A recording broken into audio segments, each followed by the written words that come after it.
Research and recording of Canadian creepies happens on the shared land and traditional territory of the Haudenosaunee and Anishinaabe peoples, many of whom continue to live and work here today. This territory is covered by the Upper Canada Treaties. A key treaty governing this territory is the Dish with One Spoon Agreement. This treaty between the Anishinaabe, Mississaugas, and Haudenosaunee people binds them to share and protect the land. Subsequent Indigenous nations and peoples, settlers, and all newcomers have been invited into this treaty in the spirit of peace, friendship, and respect. We all share the responsibility of ensuring the dish is never empty, meaning we must take care of the land and the creatures we share in it. Canadian Creepies covers true crime, dark history, and disturbing events. Some episodes may include graphic descriptions or sensitive subject matter. We do our best to handle every story with care and respect for those affected. That said, we sometimes use humor and sarcasm as a way to process heavy content, never to disrespect victims, survivors, or their families. Listener discretion is advised. Welcome back to Canadian Creepies, the podcast where we dig deep into the dark, the haunted, and the horrifying corners of this so-called country. If you've ever watched The Handmaid's Tale, you know the vibe. A chilling dystopia where women are stripped of their rights, reduced to vessels, and controlled by a theocratic state. It's a world of red cloaks, white bonnets, and brutal, systemic oppression. In Gilead, fertility is currency, religion is law, freedom is fiction. It's Margaret Atwood's terrifying vision of authoritarian, I said it right, control, and it hit a nerve for a reason. But what if I told you that parts of The Handmaid's Tale aren't fiction at all? What if I told you that Margaret Atwood stitched together that nightmare using the real, lived experiences of Indigenous, Black, and racialized women, right here in Canada? Forced sterilizations. Okay, you said nightmare. Do you want to say it again? Nightmare. I think that's the way I've always said that word. Nightmare? Yeah, I think I've always said nightmare. Okay, I'll continue on. Nightmare. Okay, sorry. We're not trying to be... Okay.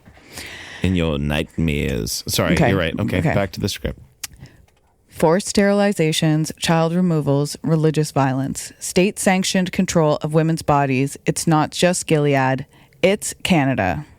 Today, we're confronting the disturbing reality that The Handmaid's Tale may be speculative fiction. The Handmaid's Tale may be speculative fiction. Nailed it. Thank you. But it's also a mirror. And for some communities, it's a reflection that's all too familiar. This is episode 32, Before Gilead, Reproductive Control and Racial Terror in Canada. Okay. We literally just finished watching the series finale of The Handmaid's Tale today. That's right. Yeah. It's been... So you'll have a lot to contribute to this conversation.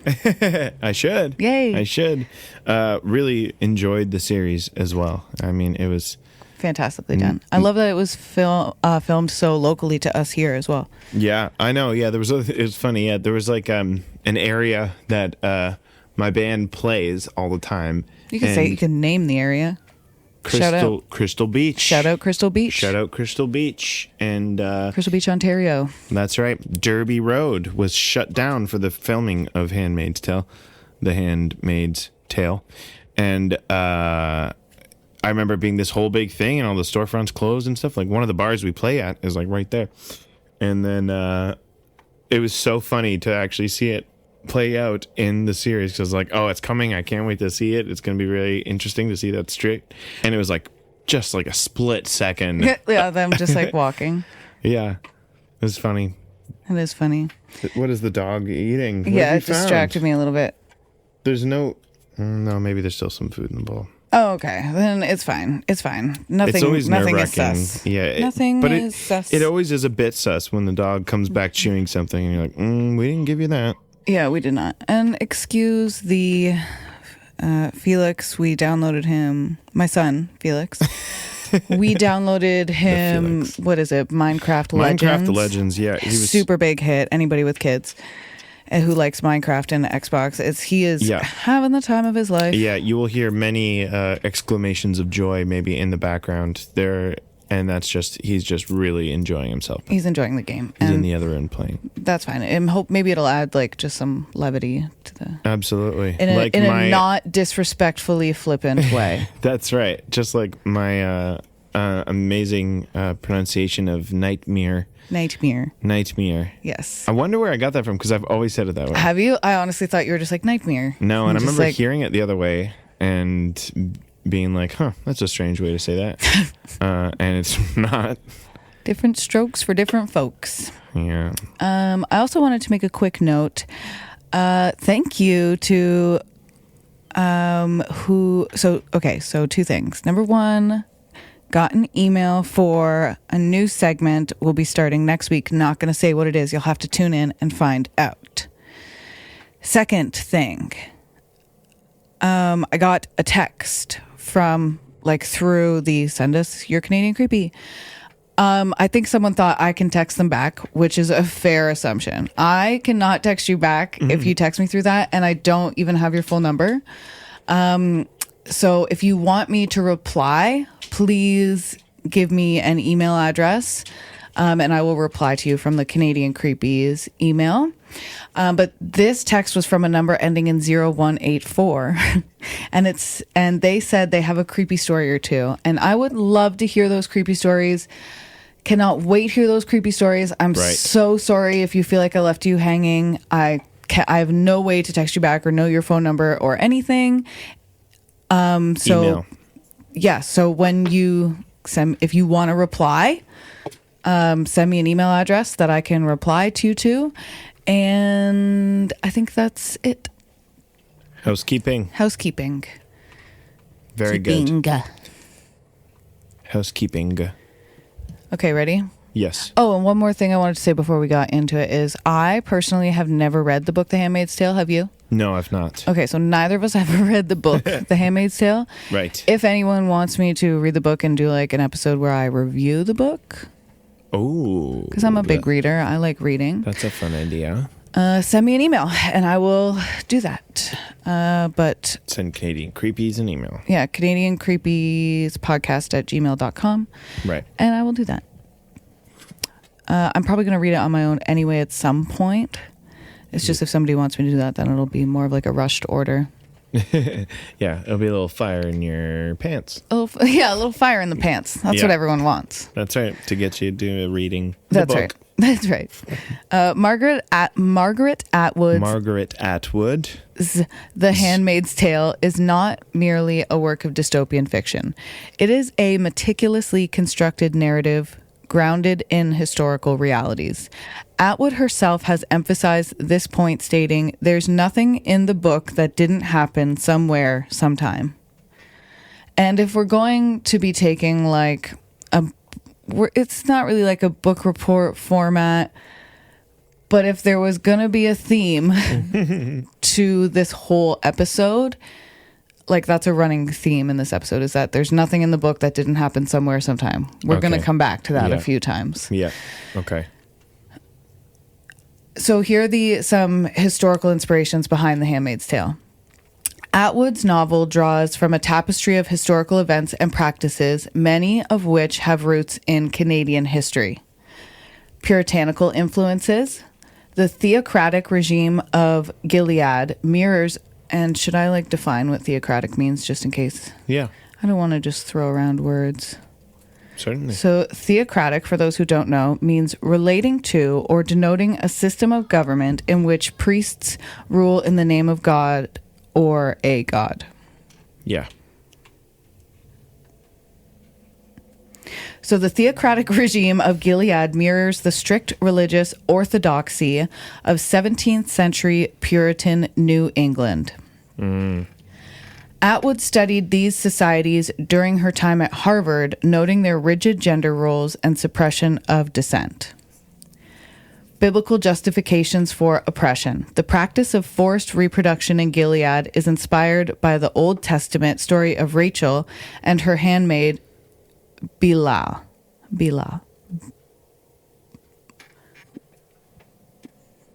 Nailed it.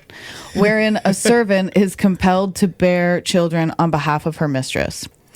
Modern political movements. Atwood was influenced by the rise of the religious right in the 1980s America, particularly the moral majority and similar groups advocating for traditional gender roles and opposing reproductive rights. And Canadian context. While often perceived as progressive, Canada has its own history of reproductive control, including the forced sterilization of Indigenous women and other marginalized groups. That's brutal. Yeah. So we're challenging Canada's myth of innocence. Canada is frequently portrayed as a bastion of politeness and progressivism. Yes. However, this national self-image often obscures a history marked by systemic oppression. Indigenous women in Canada have been subjected to coerced sterilization, a practice that persisted into the late 20th century and in some cases continues today. So forced sterilizations are a form of systemic oppression. Absolutely. Residential schools. The Canadian government and religious institutions operated residential schools that aimed to assimilate Indigenous children, often through abusive means. And the child welfare system. The 60 Scoop often refers to the mass removal of Indigenous children from their families into the child welfare system, a practice that has had long-lasting detrimental effects on Indigenous communities. And before I continue on, I will be doing a summer series where we talk about residential schools, and it will be done in a very ethical way. And the 60s Scoop is also a topic on my list that will also be done ethically and with morality and, only specific ads. Right. And you'll see or only a specific ad. There's only, anyway. Right. You'll see. Done with intention. It's done with intention. Thank you. And care. And care. These realities underscore that the themes explored in The Handmaid's Tale are not distant or hypothetical, but are reflective of historical and ongoing injustices within Canada. Atwood's The Handmaid's Tale served as a cautionary tale rooted in real-world events and practices. By drawing from historical precedents, including those within Canada, the novel challenges readers to confront uncomfortable truths about societal structures and the potential for systemic oppression. I mean, yeah, the show did a great job of doing that as well. Absolutely. But I know the show went past the book. Absolutely. I don't remember what season, but... Right. Oh, okay. That makes sense. Yeah. So I wonder if they ended similarly, or... I'm curious. I guess I'll have to read the book and find out. Yeah, I know. There's probably an audiobook. Yeah. Oh, there you go. Yeah, I want to start getting into audiobooks. Yeah. Okay. So now we're going to get into the history of forced and coerced sterilizations in Canada. It reveals a disturbing legacy of eugenics-driven policies, and I am going to define eugenics because that's another word that I feel like people know, but don't know exactly what it means. Don't know. Mm-hmm. Eugenics is the study of how to arrange reproduction within a human population to increase the occurrence of heritable characteristics regarded as desirable. Yeah. Developed largely by Sir Francis Galton as the method of improving the human race, eugenics was increasingly discredited as unscientific and racially biased during the 20th century, especially after the adoption of its doctrines by the Nazis in order to justify their treatment of Jews, disabled people, and other minority groups. So we don't like eugenics. We don't like eugenics. Every living human. Mm-hmm. How do I want to say that? How do I want to say just that? Really lightly. Just every person who isn't. This is amazing what you've set yourself up for right here. Yeah, I really stepped in it. You can just back out of this corner if you want. Gonna back out. We can. You don't have to have this answer. I don't think I do. For all of humanity. Thank you. Yeah, but eugenics is bad. Eugenics is bad, and that's where I'm at with it. Right. Yes.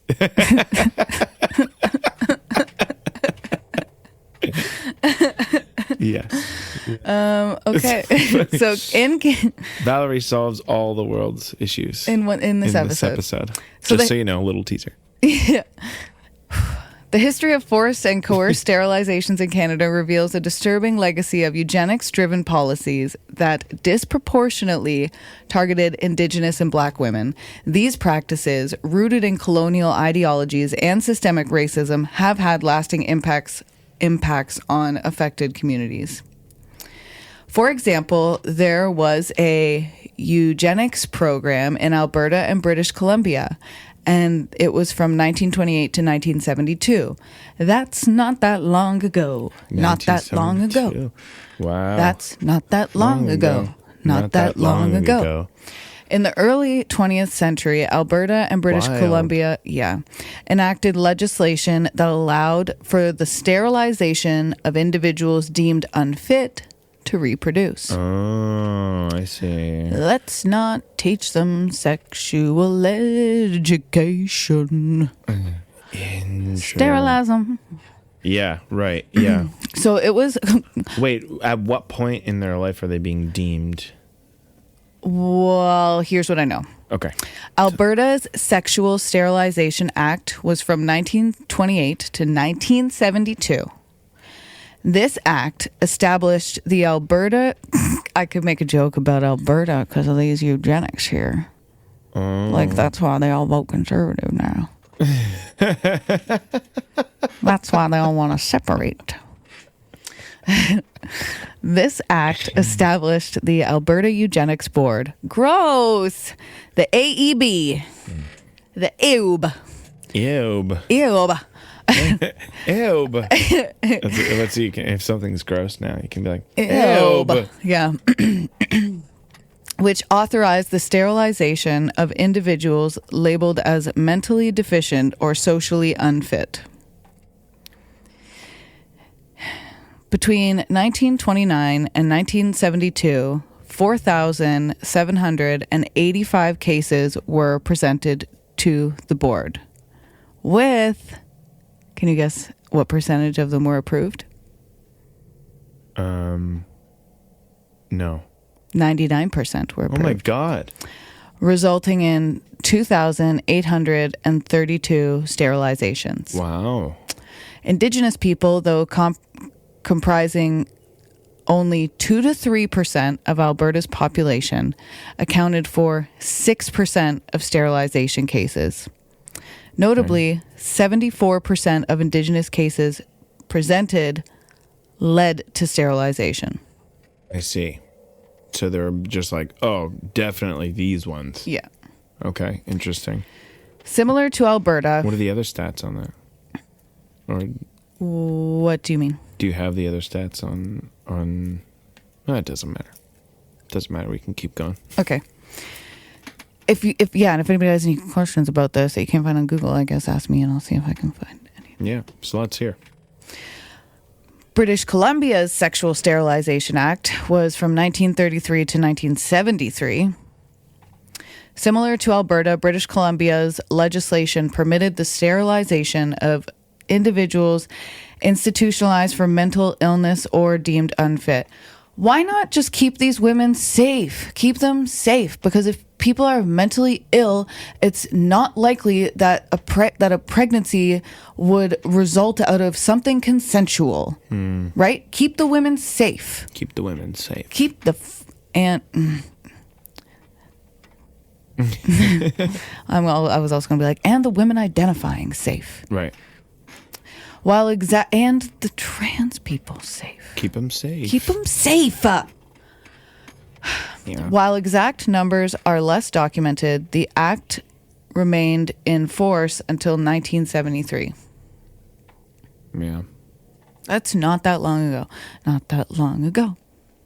These programs were influenced by eugenic ideologies that sought to improve society by preventing those with undesirable traits from reproducing. But who gets to decide what's undesirable? Yeah. Like if we use the example of someone who is disabled or differently abled, the parents and family of that person, and I can say this with confidence, having had So the public school I went to for a lot of my childhood, I would do anything to avoid recess.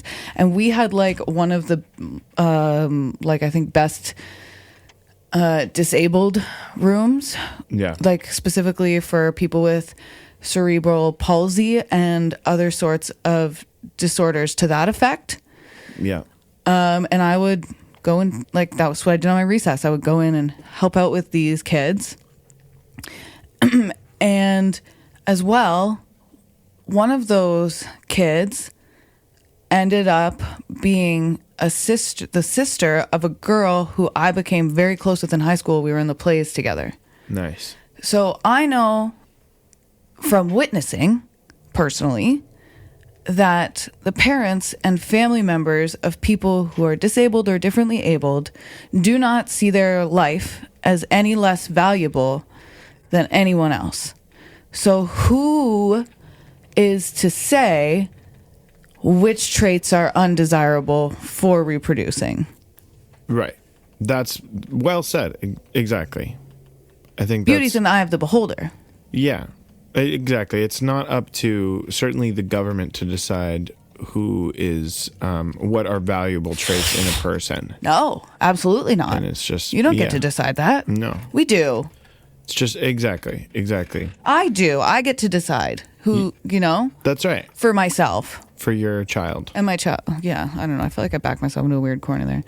This is a really tough.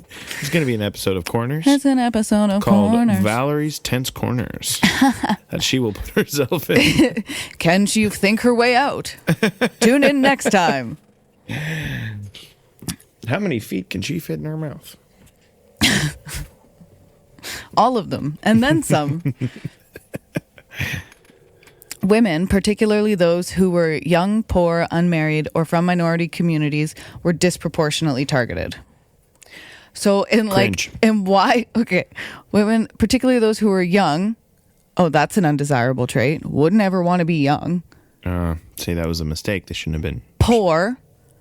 What an undesirable trait. Very undesirable. Get them out of here. How dare they? Not have any money. Please.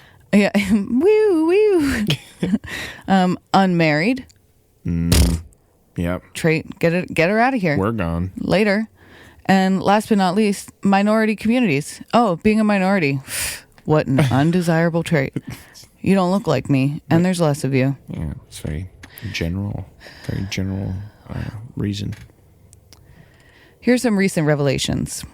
Because there have been coerced sterilizations into the... Do you want to guess? Well, did you say 70s? Into the 70s later. Later than that. Later than that? Yeah, more recent. 2003. Into the 2010s. Oh, even more recent. Even more recent. Ugh. Uggos. Yeah. Despite the repeal of eugenics laws, reports have surfaced indicating that coerced sterilizations of Indigenous women continued into the 21st century. Bad. B-A-D. UTT. A Saskatoon health region in the 2000s, investigations revealed that Indigenous women were subjected to sterilization procedures without proper informed consent. In 2017, a class action lawsuit was filed against the Saskatoon health region by women who alleged they were coerced into sterilization. I didn't mean to say alleged by that, but I had to enunciate. I believe them. I believe them 100%. Of course. National reports, 2019 report by the Standing Senate Committee on Human Rights highlighted ongoing concerns about forced and coerced sterilizations of Indigenous women across Canada. The report emphasized that these practices violate human rights and called for immediate action to address the issue. One Indigenous woman recounted her experience, stating, "I felt like I was being experimented on, like I was just some kind of animal in a lab." Oh, wow. Yeah. No one deserves that. No one deserves that. And doctors should do better. Yeah.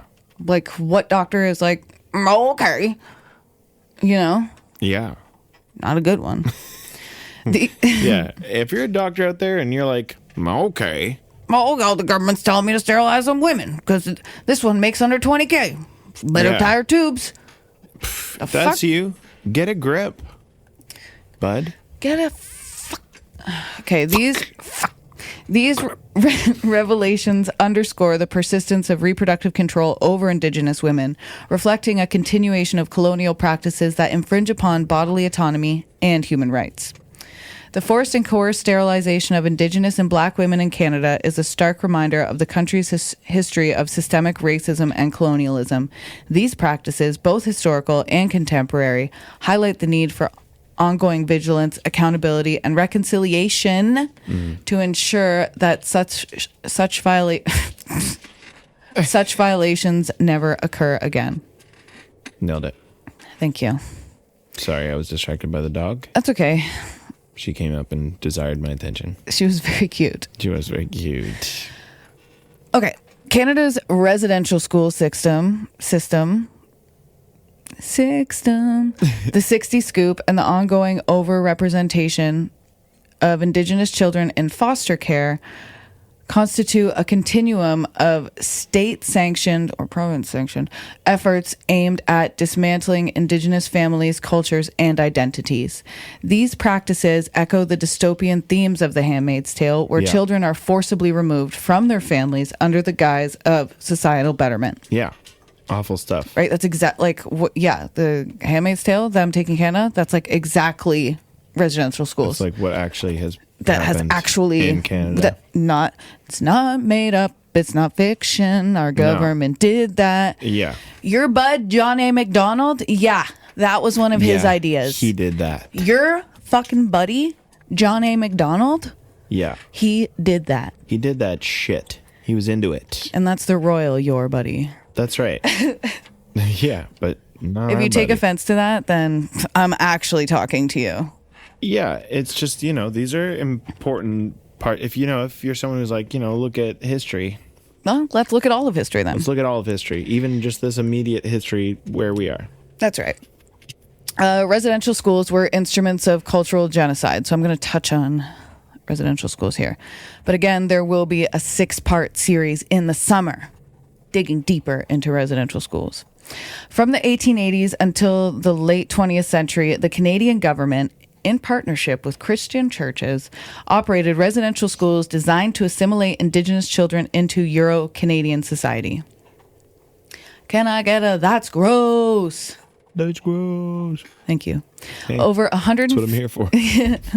Over 150,000 First Nations, Métis, and Inuit children were forcibly taken from their families and communities to attend these institutions.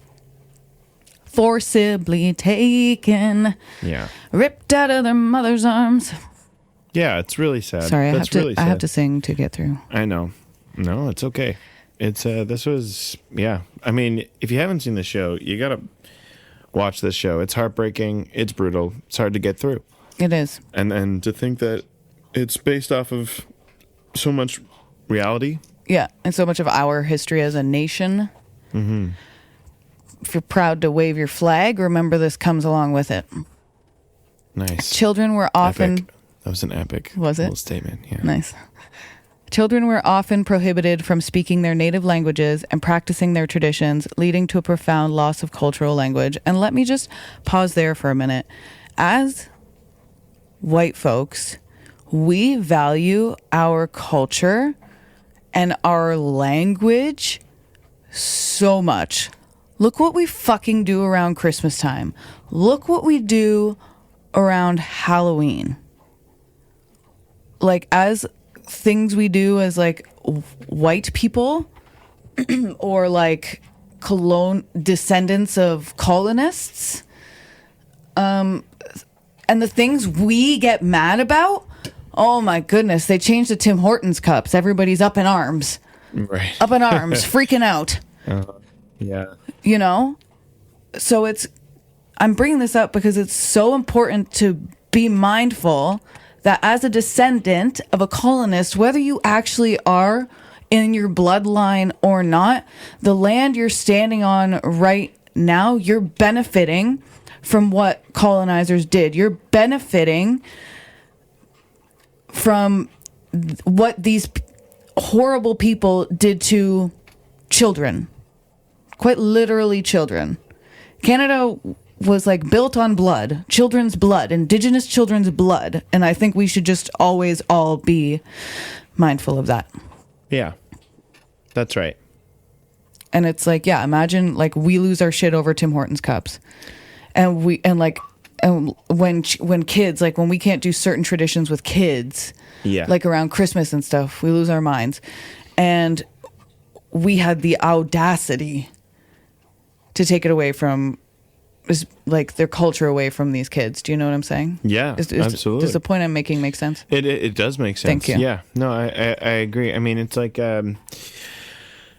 there's so much like toxicity within like the patriotism, and I don't think it's bad to be proud and grateful for the people that you know and love that are doing good things and that are, you know, that's great and that's awesome, but it's just, being lumped in with this sort of like blind patriotism is just kind of like this entitled sort of patriotism. I don't know. Yes, it is. It's entitlement. It's like, well, blah, blah, blah. Yeah.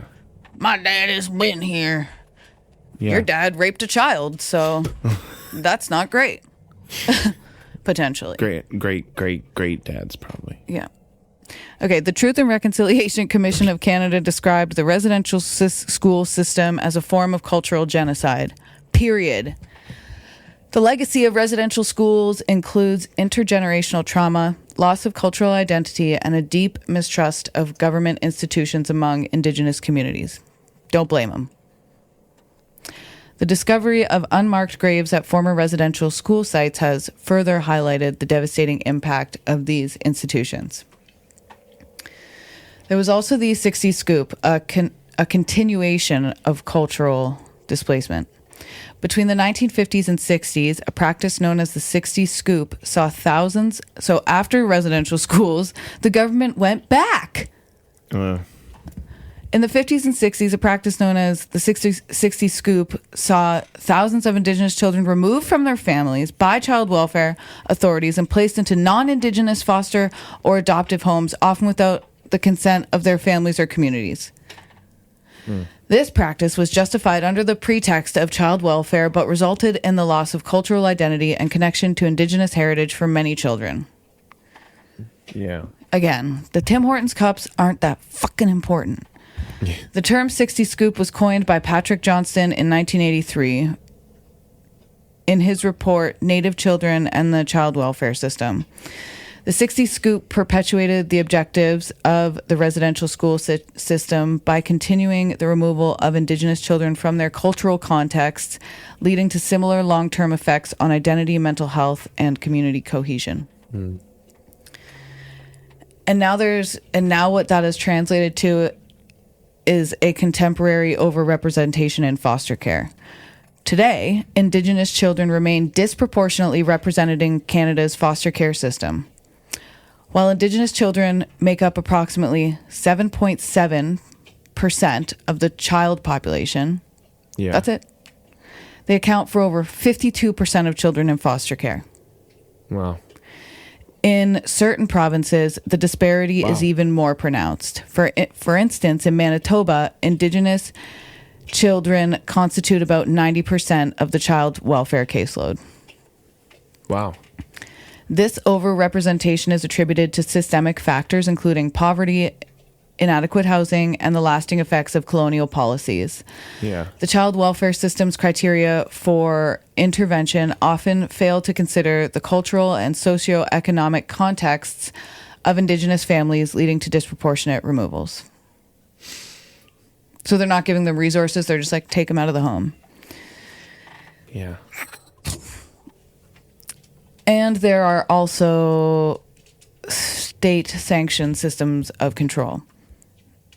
Or that's what they are. That's what all these are state-sanctioned systems of control. The residential school system, the 60 scoop, and the current child welfare practices represent state-sanctioned mechanisms aimed at controlling and assimilating Indigenous populations.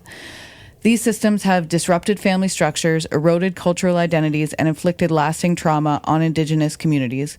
Recognizing and addressing these historical and ongoing injustices are crucial steps toward reconciliation and the restoration of Indigenous rights and autonomy. Yeah. Yeah. Yeah. We're going to move on to some more something also just as horrible and bleak, medical violence and experimentation. Yeah. The history of Canadian healthcare reveals a disturbing pattern of medical violence and unethical experimentation targeting Indigenous and Black communities. These practices, often conducted without informed consent, served as tools of colonial dominance, aiming to control and suppress marginalized populations. Yeah, awful stuff. Yeah, right there? Yeah, Okay. yeah. No, it's just heavy topics. It's heavy topics. Yeah, well, we had to get into it, though. Yeah. It's Canadian, and it's creepy. It is really creepy. Like I said, taking the idea of Canadian creepy is really running with it. So in residential schools, there were malnutrition experiments. Oh, brutal. Yeah. Just like, let's see what happens if which, like, you know, Allie and I talk about it in episode 2 of the summer series. Yeah. We get more into it. Okay. But what I was saying then is, like, when we recorded it, because they're all pre-recorded, was like, you know what happens when you don't give someone food? Yeah. You know, why are we studying? Why do we even need to study that? Why do we even need to know that? Yeah. Why is that knowledge we need as humans? We don't need to know. Didn't have to be experimented. Really don't have to know. We don't need to know what happens. You should keep feeding the living things and let them eat and feel good and thrive and survive. And we, as a human species, I don't think ever needed to know the effects of anything or anyone starving at all ever. I imagine that it's been quite well documented. Yeah. Throughout time. Yeah. Many people have been hungry. Yeah. And, you know, there are probably lots of case studies that can be pulled, like from people being organically malnourished. Yeah, involuntarily. Yes, thank you. Well, this is also involuntary. Fair enough. Yeah. Fair enough. Okay. Ugh. Between 1942 and 1952, Canadian government scientists conducted nutritional experiments on Indigenous children in residential schools across Alberta, British Columbia, Manitoba, Nova Scotia, and Ontario. Yeah. These studies involved deliberately withholding essential nutrients to study the effects of malnutrition. We know it's going to happen. It's bad. They're not going to feel good. It's going to hurt. It's not going to be great. Maybe. Children were divided into treatment and control groups, with some denied increases in nutrition despite existing malnourishment. The government was aware of the malnutrition in these schools, but proceeded with the experiments without obtaining consent from the children or their parents. Like, school's supposed to benefit the kids. That's right. They are. Not give them scurvy. Yeah, what the fuck? The primary cause of malnutrition in residential schools was underfunding from the Canadian government. Yeah. Okay. The nutritional experiments conducted on Indigenous children did not provide evidence of completion nor contributed to the body of knowledge around nutrition and supplementation. Yeah. Okay. Well, we're not underfunding you guys. We're doing an experiment. Yeah. It's a no, we're just seeing what experiment. I want to know if you're doing all right. In addition to nutritional studies, there were some unethical medical experiments on Indigenous populations. Indigenous individuals were subjected to various unethical medical experiments. I just said that. For instance, in the 1930s, approximately 600 Indigenous children near Kiapel, Saskatchewan, were enrolled in a tuberculosis vaccine trial without parental consent. Nearly a fifth of participants died from diseases related to poverty, such as gastroenteritis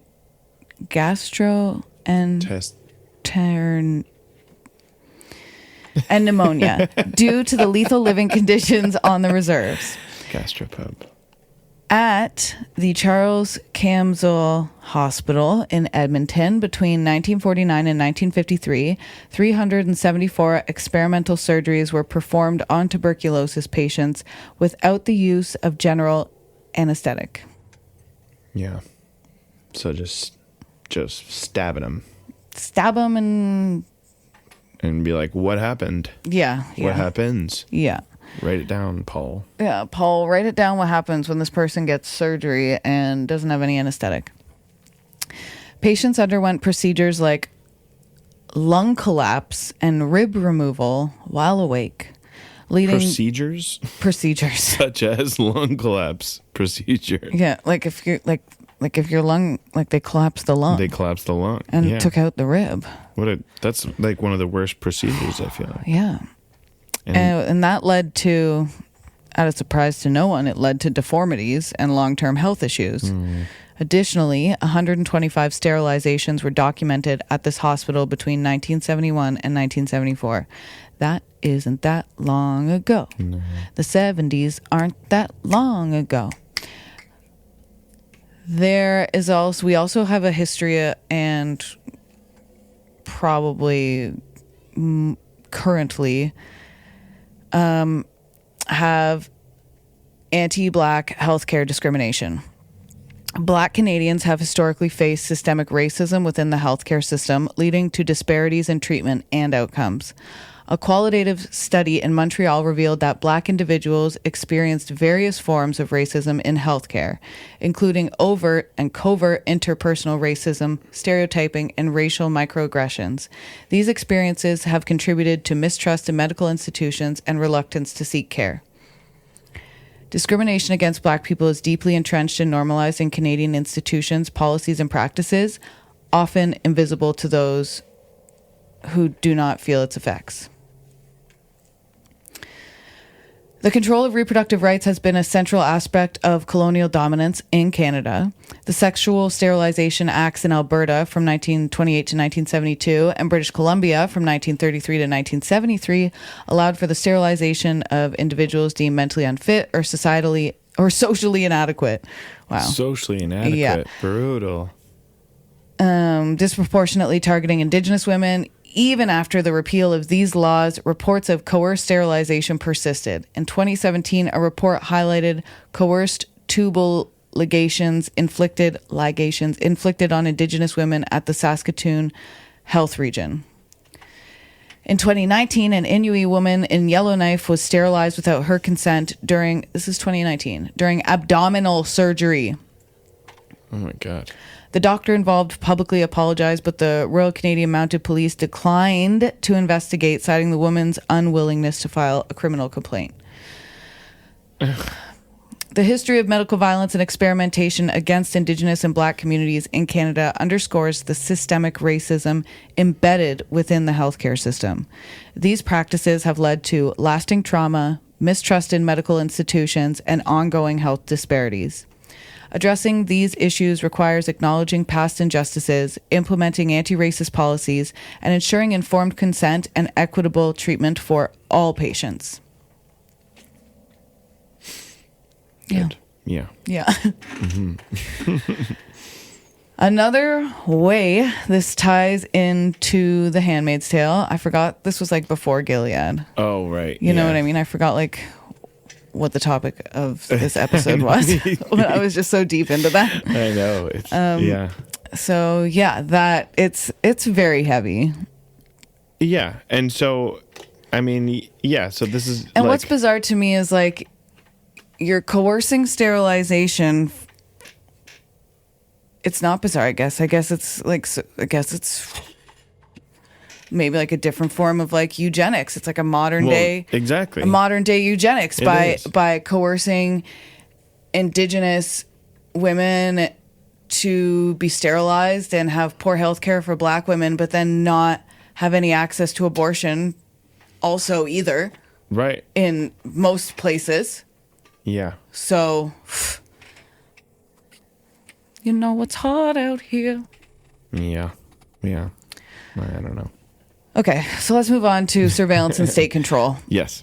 Okay. Because that's another theme in The Handmaid's Tale. That's right. Yeah. Okay, so big time theme. Yes.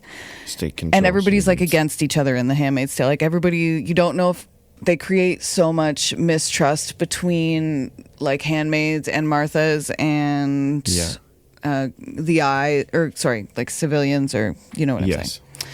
In The Handmaid's Tale, the eyes symbolize. So for those who haven't read The Handmaid's Tale or seen the show, The eyes are, you don't really know who the eyes are. Anybody could be an eye. Yeah. You just don't know.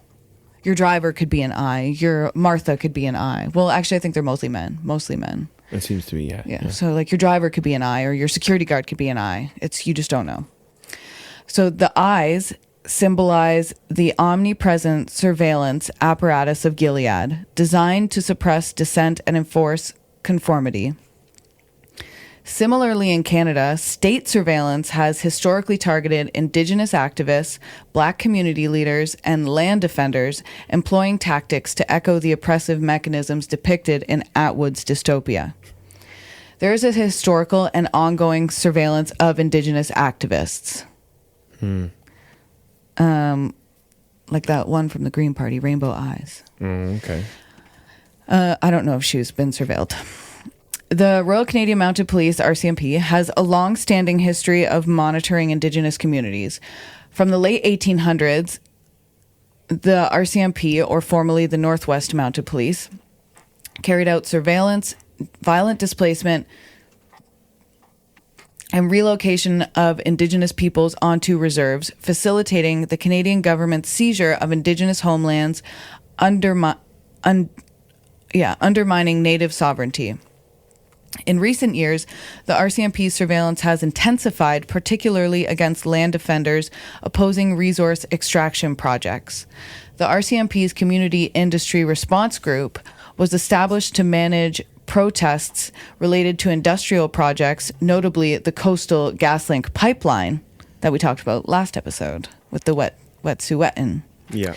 This unit has employed helicopters, fixed-wing aircrafts, and drones to monitor and arrest Indigenous land defenders. Amnesty International has condemned the RCMP's actions, stating, "The state must immediately put an end to the harassment, intimidation, unlawful surveillance, and criminalization of the Wet'suwet'en land defenders. These surveillance practices are reminiscent of Gilead's eyes, serving to intimidate and suppress Indigenous resistance." Yeah. Right? Yeah. Still so much systemic oppression. Right? Yeah. There's also surveillance of Black community leaders. Black activists in Canada have also been subjected to state surveillance. Roosevelt, or Rosie Douglas, a Black rights activist who later became the Prime Minister of Dominica, was targeted by the RCMP security service during his time in Canada. Documents reveal that the RCMP engaged in dirty tricks to monitor and undermine his activities. In more recent times, the RCMP has surveilled Black Lives Matter chapters in Canada. Media reports indicate that the RCMP monitored BLM Vancouver and other anti-racist organizations, reflecting a pattern of scrutinizing Black-led movements advocating for racial justice. These actions parallel the Eye's role in The Handmaid's Tale, where surveillance is used to stifle dissent and maintain status quo. Yeah.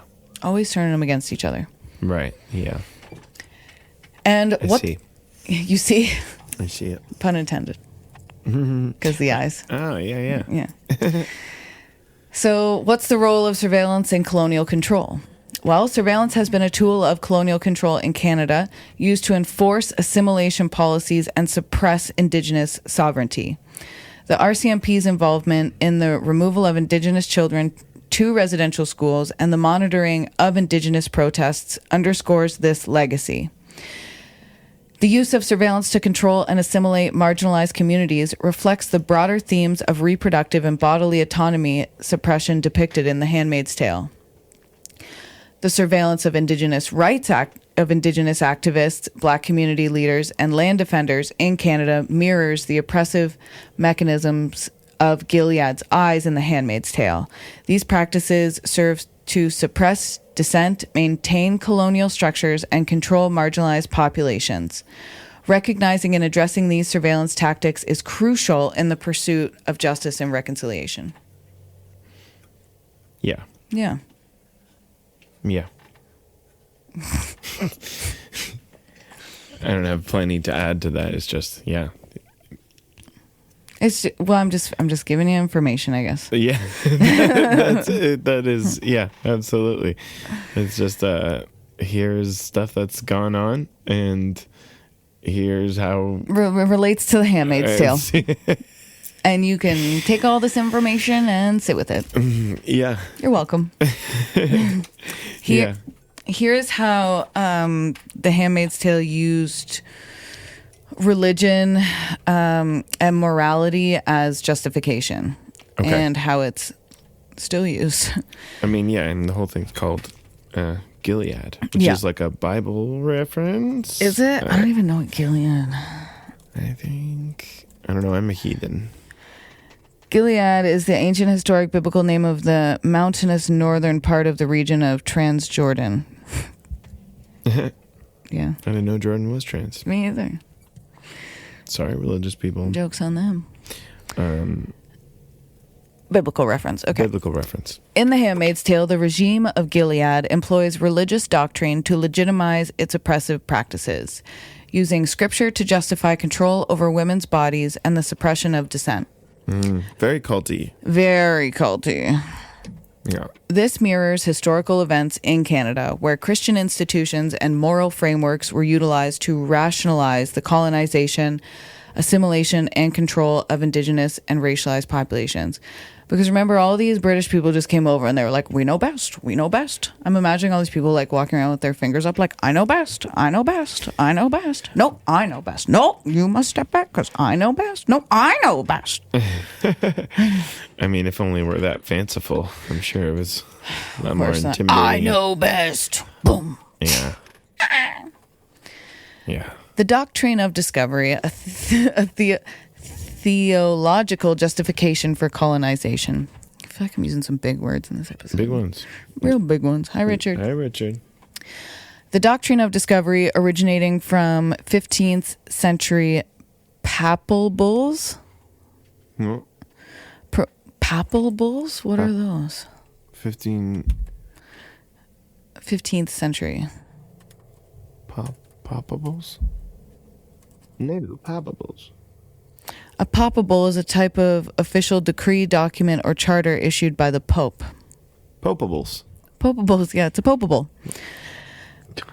It provided religious and legal justification for European powers to colonize non-Christian lands. So we got the Pope to thank for this.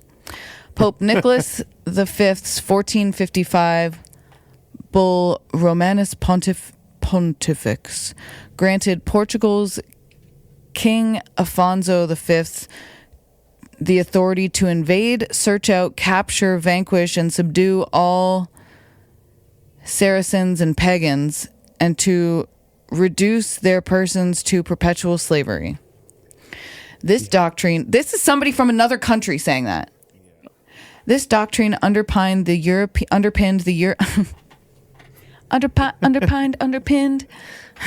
late. Underpinned. Is it pinned? Underpinned? I don't know. This doctrine underpinned the European... Underpinned? Underpinned. This doctrine underpinned the European colonization... I need to... Write in and let us know. Is it underpinned? Or underpined? Nightmare or nightmare? Yeah, that's one of these episodes. Hey. Hey, write in and correct everything we've said. Please. In this episode. So this doctrine underpinned the European colonization of the Americas, including Canada, by promoting the belief that Christian Europeans had a divine right to dominate non-Christian peoples and territories. Well, that was the fucking problem from the start, wasn't it? Yeah, it's a problem. Wasn't it? That's going to be a problem. Yeah. Who told you that was a good idea? That was a bad idea. In Canada, the residential school system was a manifestation of this doctrine, aiming to assimilate Indigenous children into Euro-Christian culture, because they were like, we're the best. We know best. I know best. These schools, often run by Catholic and Protestant churches, sought to eradicate Indigenous identities by prohibiting native languages and spiritual practices, enforcing Christian teachings, and instilling a sense of moral superiority aligned with European values. As the Truth and Reconciliation Commission reported, To both Protestant and Catholic missionaries, Aboriginal spiritual beliefs were little more than superstition and witchcraft. They're such buttholes. Like, just so buttholy. Nobody has been more of a butthole than like a colonizer. Yeah. Well, yeah, and it's like, but like, what about your religious BS? What about all the things you do wrong? Like, what the fuck? What about like you're out here on a spiritual conquest, like fucking people's shit up? Yeah, you're just like ruining people's lives. You're life ruiners. They're on a little. They're sure they got spiritual stuff going on too, and they're not killing up other anyone. people. Yeah, they're not screwing other people's stuff up. So what makes your spirituality so much better than theirs? Exactly. Yours is starting to stink. Yours stinks, Christians. Sorry. I don't mean that. Hot takes. I kind of mean it. Hot takes. This religiously motivated assimilation. Sorry. A little more than superstition and witchcraft. This religiously motivated assimilation was not only cultural but also spiritual abuse, as it coerced Indigenous children into abandoning their beliefs under the guise of moral salvation. There was, as we talked about, a suppression of Indigenous and spiritual practices. Missionaries and colonial authorities often viewed Indigenous ceremonies as immoral or pagan, leading to the suppression of practices such as the potlatch and the Sundance, which would probably be like just so beautiful. In 1884, Roman Catholic missionaries in British Columbia advocated for banning the potlatch, arguing that it led to poverty and hindered the assimilation of Indigenous peoples. So what is the potlatch? I don't know. Potlatch. Okay. We're learning. A potlatch is a traditional ceremonial feast and gift-giving occasion practiced by many Indigenous groups in the Pacific Northwest and interior Western whatever. Sounds awful. The word You're being sarcastic? Yes. Okay. The word potlatch itself means to give or a gift in Chinook jargon. These ceremonies are significant for various reasons, including marking important life events, preserving cultural knowledge through oral tradition, and demonstrating wealth and status within the community. They're used to celebrate births, marriages, deaths, the naming of children, the passing of leadership roles, and commemoration of other significant events. So just like a beautiful celebrations. Celebrations, yeah. So just like what we do? Yeah. That's and immoral? let me read the sentence again. In 1884, Roman Catholic missionaries in British Columbia advocated for banning the potlatch, arguing that it led to poverty. And it hindered the assimilation of Indigenous peoples. Wow. Oh. You know what? A big old meal with a bunch of people that we know and love. Poverty. Now sing my son happy birthday. Yeah. And help him blow out his candles. Yeah. Eat your pizza.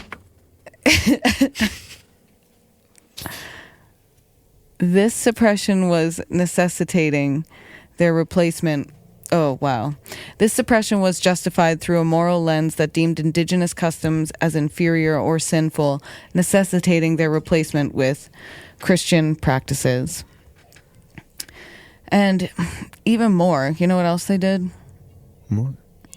Christian moral frameworks also imposed, you guessed it, strict gender roles and behaviors on Indigenous women. Right. Yeah. Just taking a moment of silence for those women. I need absolute silence. Felix laughed. Felix, yeah.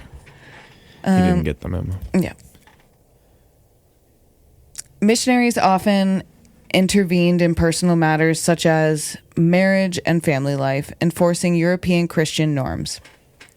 For instance, in cases where Indigenous women left their husbands, a practice acceptable in some Indigenous cultures, missionaries would coerce them to return, sometimes using threats of punishment. This moral policing extended to the broader community where Indigenous women were often portrayed as needing salvation from their own cultures. And there was a legacy of this is the legacy of spiritual abuse.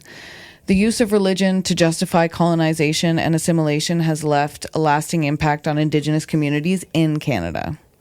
Spiritual abuse, defined as the use of religious or spiritual practices to control, manipulate, or harm individuals, was a key mechanism in the colonial project.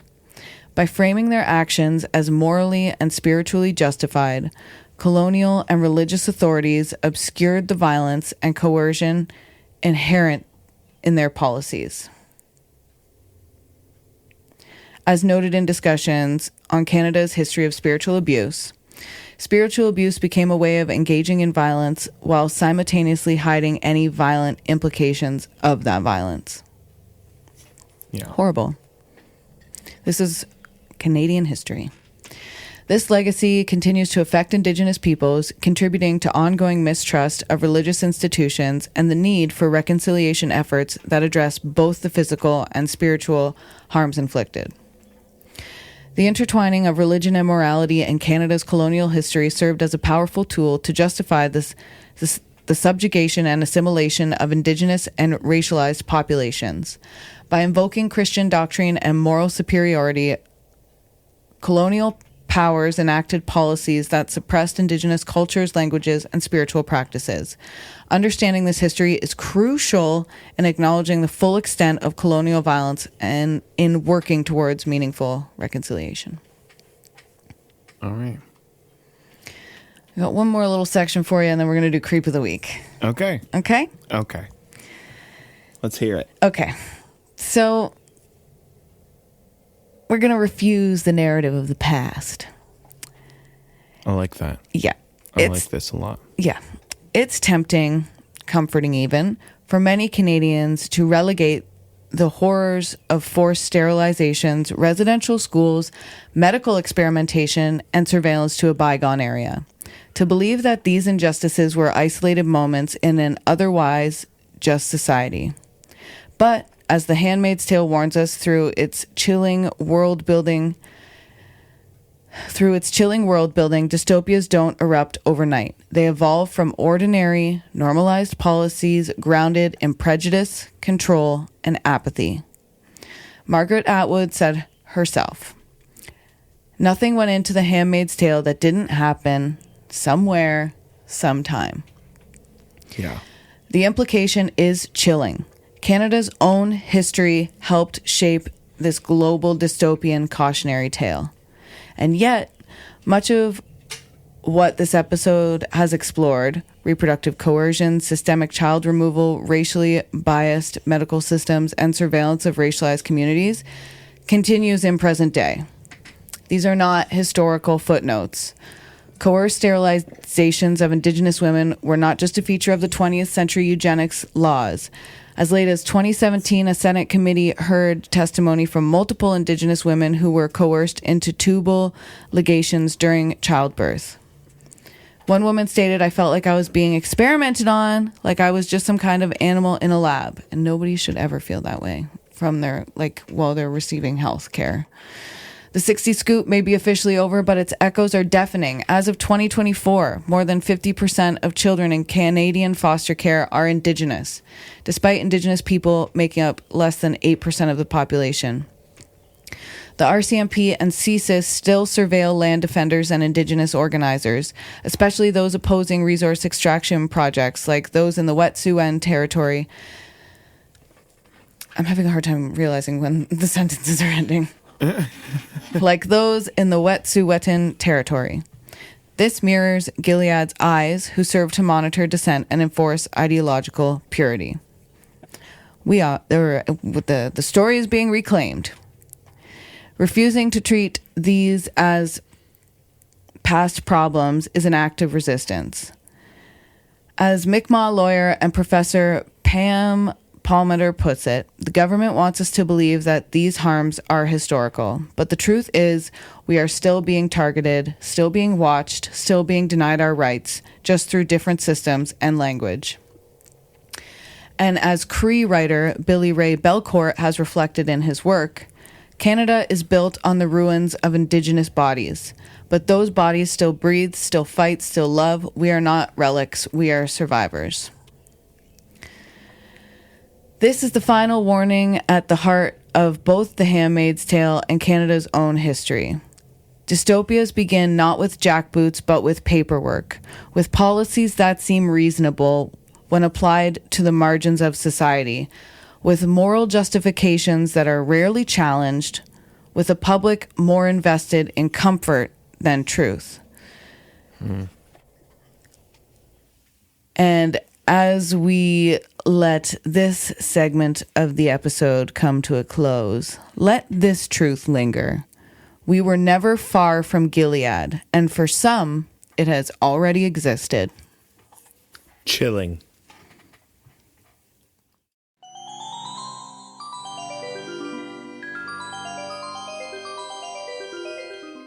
You, still haunting the same old fast fashion? Time to dig up something better with Back from the Dead Goods, a Canadian small business where forgotten threads get a second life and sustainability meets spooky. This isn't just upcycled clothing, it's resurrected fashion with an eerie edge. Handpicked, reworked, and revived, every piece is as unique as a ghost story whispered at midnight. And because you're a part of the Canadian Creepies family, you get an exclusive deal. Use code Canadian Creepies at checkout for 10% off. Find them lurking on Instagram, Etsy, and Poshmark. Links are in the episode description. Give your wardrobe a second chance at life, if you dare. Hey creeps, it's Valerie here.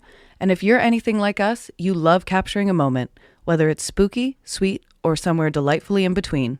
Let me introduce you to our go-to for stunning shots, darkroom photography, based right here in the heart of the Niagara region.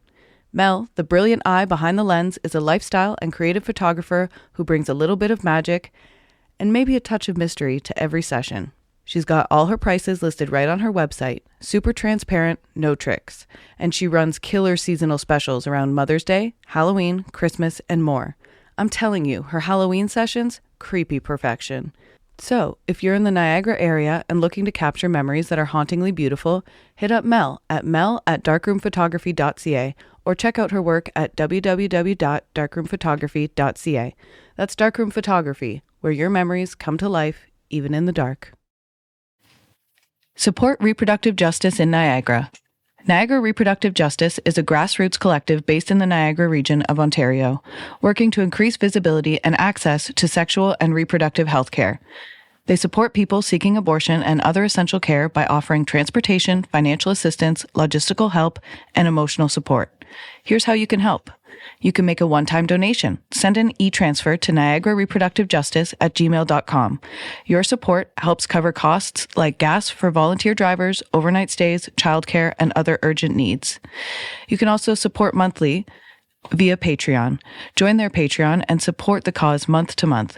It's patreon.com/Niagara Reproductive Justice. And you can volunteer your time.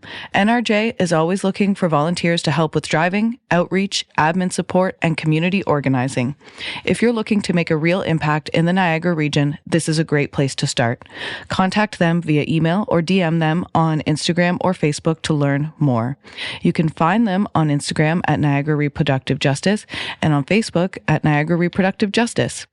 Help amplify access to reproductive care right here in our own backyard. Whether you donate, volunteer, or spread the word, you're a part of the movement.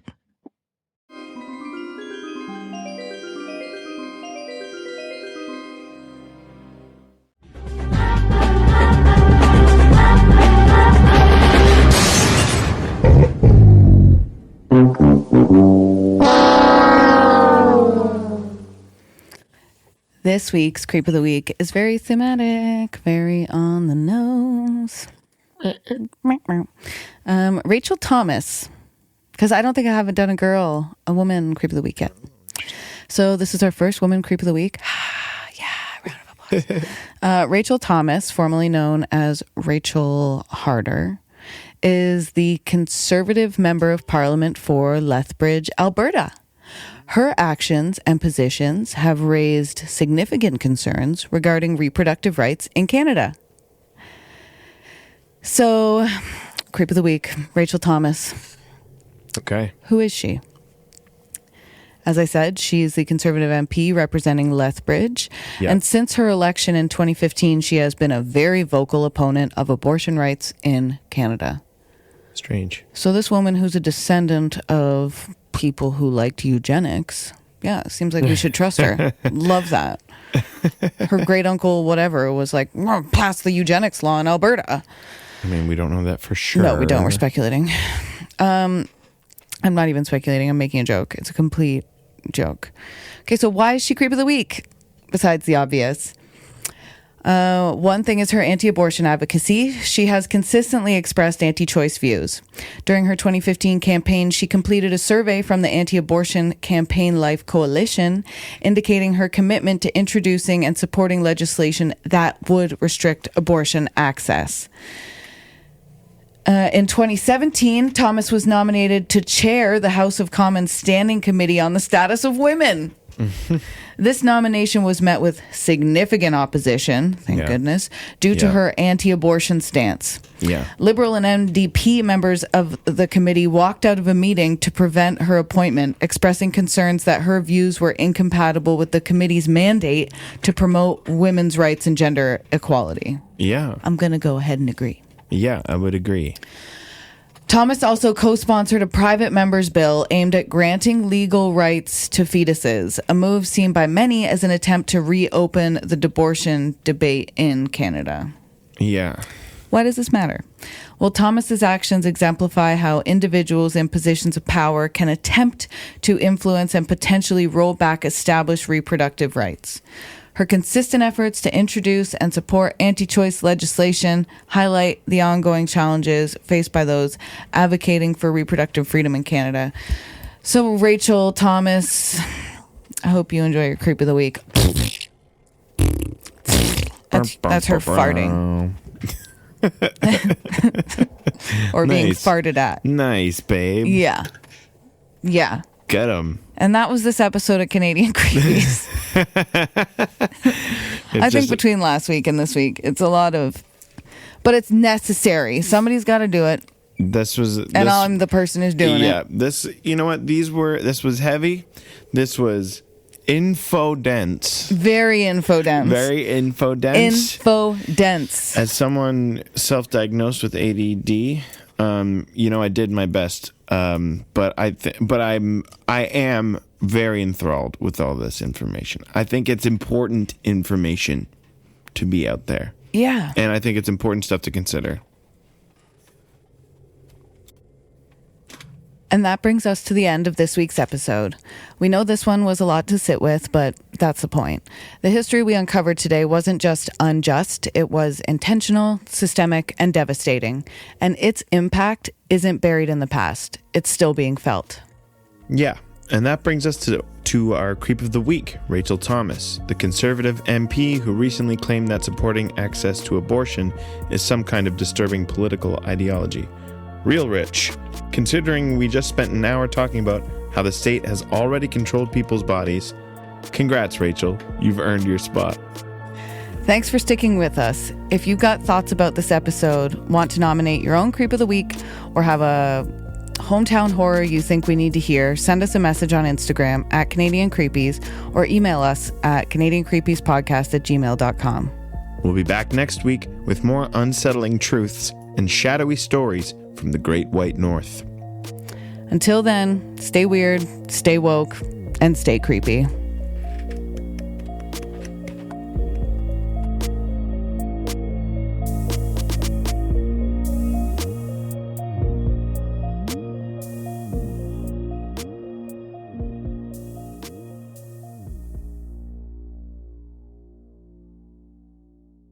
Thank you to Kyle McDonald for editing and composing our theme song.